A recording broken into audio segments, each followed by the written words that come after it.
대통령 지지율의 20%는 죽음의 늪이다 라는 주제로 말씀드리겠습니다. 국민들이 지지를 하지 않는 정책이 어떻게 성공할 수 있겠습니까? 그렇다면 이 지지율을 높이기 위해서는 어떤 노력을 기울여야 될 것이냐?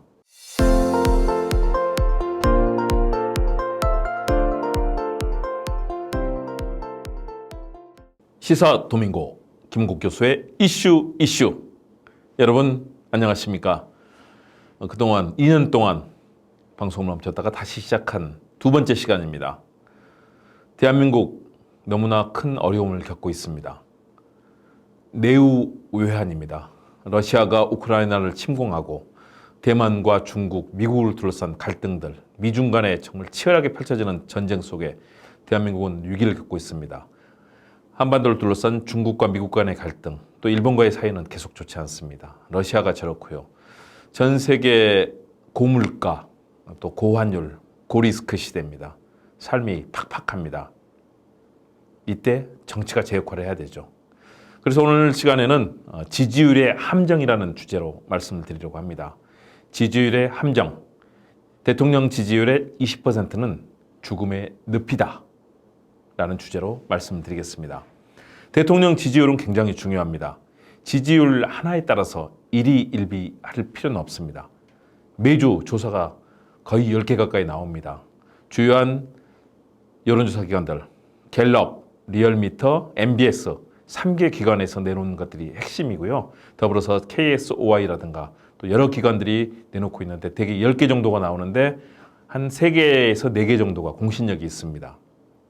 대통령 지지율은 그때그때 보고 기뻐하거나 또는 낙담해서는 안 됩니다. 추이를 봐야 되는 거죠. 대통령은 초기에 대통령이 취임하게 되면 대개 70 내지 80%의 지지율로 시작합니다. 그리고 지지율은 임기 내내 여러 가지 사회적 갈등 속에서 빠지게 됩니다. 그러면 대부분 마지막에는 20% 정도 때. 문재인 대통령은 30%대로 끝을 냈는데요. 김영삼 대통령은 외환위기를 맞아서 지지율이 마이너스로 가는 바람에 나중에는 집계를 할 수 없을 정도가 됐습니다. 김대중 대통령이라든가 상당히 양호한 지지율로 끝낸 대통령도 있습니다. 남아프리카 공화국의 넬슨 만델라 대통령은 약 80% 지지율로 마무리를 했고요. 브라질의 룰라 대통령도 약 80%대 지지율로 마무리를 했습니다. 임기 마지막까지도 인기를 끌었던 대통령이죠. 그러나 지지율만 따지고 여론을 신경 쓰다 보면 좋은 정책을 소신 있게 밀고 나가지 못합니다. 그러나 지지율이 낮으면 정책을 펼 수 있는 힘이 없습니다. 국민들이 지지를 하지 않는 정책이 어떻게 성공할 수 있겠습니까? 그런 측면에서 최근 윤석열 대통령의 지지율은 위기 상황입니다.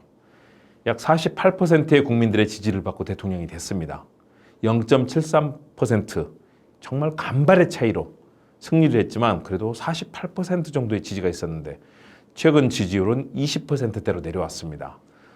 불과 80여일 정도, 3달이 되지 않았는데 이런 정도 수준이 됐다. 더구나 임기초인데 임기초는 허니문 기간이기 때문에 야당도 대통령을 함부로 비판하지 않고요. 가능한 한 언론도 대통령이 실수하더라도 봐주려고 합니다. 그래서 대통령의 임기는 임기 초반에는 대개 50 내지 60% 많이 올라가는 대통령, 문재인 대통령이나 김영삼, 김대중 대통령 80%가 넘었습니다. 임기 초 지지율이요. 그런 상황이었는데 윤석열 대통령은 아주 낮은 지지율로 가고 있습니다. 왜 그럴까요? 많은 언론의 분석들이 나와 있습니다. 다 맞습니다. 일단은 본부장 리스크, 대통령 본인의 말실수, 본인의 세련되지 못함, 또 정책을 알지 못하고 이해가 됩니다. 평생 검사만 했고 정치인이 된 지 사실은 1년도 되지 않았는데 어떻게 정책 현안을 알겠습니까?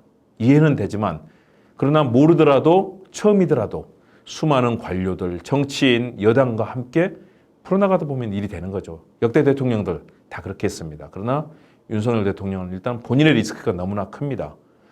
그리고 초반에 대통령실을 청와대에서 용산으로 옮기느라고 사실은 옮길 이유는 전혀 없었던 거죠. 도리어 용산으로 옮기는 바람에 수많은 그런 청와대에 있었던 그런 핵심적인 그런 안보 시설들이 다 폐기되고 이동시켰더라도 새로 세팅하면서 그때보다 나아졌던 점. 왜 용산으로 옮겼는지 저는 전혀 이해가 되지 않습니다. 그럼에도 불구하고 옮겼습니다. 그리고 또 부인 문제가 있었죠. 대통령 부인에 대해서도 굉장히 높은 거부감이 있습니다.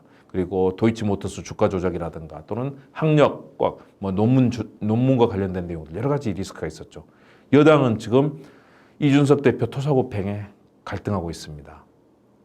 지지율 20%대면 굉장히 위험한 수준입니다. 잘못하면 앞으로 어떤 일도 할 수 없는 그런 상황이 됩니다. 대통령 지금 긴장해야 됩니다. 그래서 휴가도 못 가고 집에서 여러 가지 휴가를 보내면서 전국 구상을 해야 되는데 대통령실 대변인은 그냥 푹 쉴 것이다라고 얘기해서 사실은 그런 부분도 리스크가 되고 있는 거죠. 그렇다면 이 지지율을 높이기 위해서는 어떤 노력을 기울여야 될 것이냐. 많은 노력을 기울여야 합니다. 야당을 만나야 되겠죠. 야당 대표도 만나고 야당 의원들을 초청해서 미국의 그 거칠다는 트럼프 대통령도 민주당 의원들을 백악관으로 초청하고 비행기에 초청해서 같이 여행도 가고 야당을 설득하기 위해서 무수한 노력을 기울입니다. 윤석열 대통령 당장 그렇게 해야 됩니다.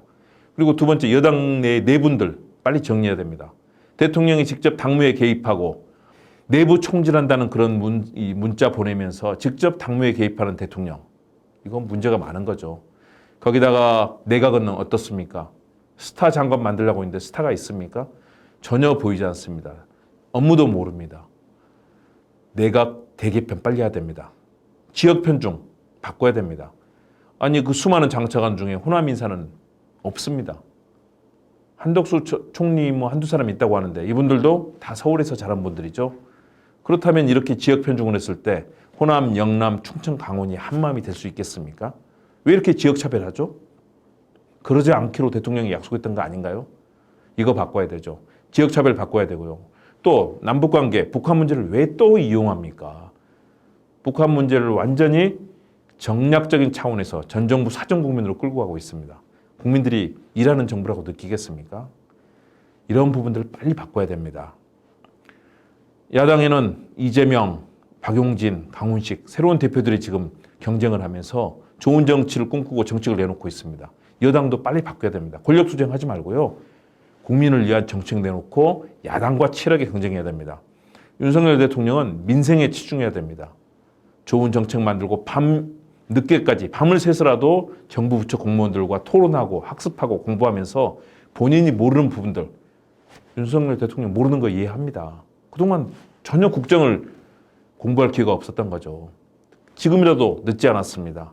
수많은 학자들, 관료들, 전문가들 불러서 토론회야 하고 밤을 새면서 정책이 어떻게 가야 될지 사회적 약자를 어떻게 보호할 것인지 고민하십시오. 지금 이대로 가면 대통령 지지율이라는 함정에 빠져서 어떤 국민이 협조하고 어떤 정치권이 협조하겠습니까? 지지율 20%대 대통령은 국민의 협조를 얻을 수가 없습니다. 만일의 경우 이대로 가서 10%로 떨어진다. 이건 국정 운영이 불가능한 상황입니다. 이미 지지율 함정이 늪에 빠져 있습니다. 빨리 발을 빼십시오. 그동안의 잘못된 그 정치 반성하고 새로운 길을 모색하십시오. 야당과 협력하고 반대 세력도 포용하고 그럴 때 길이 열립니다. 대통령 지지율 잘못하면 커다란 늪이 됩니다.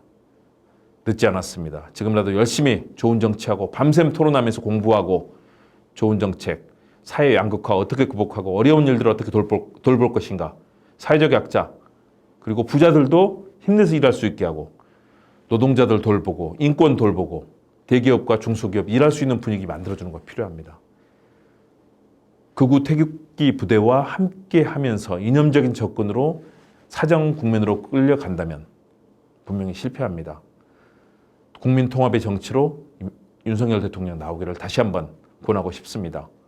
그것이 정치의 길이고 성공하는 대통령의 길입니다. 시사 도민고 김은국 교수의 이슈 지지율의 함정 20%대는 죽음의 늪이라는 주제로 오늘 말씀드렸습니다. 무더위 잘 견디시고 다음 시간에 뵙겠습니다. 여러분 고맙습니다.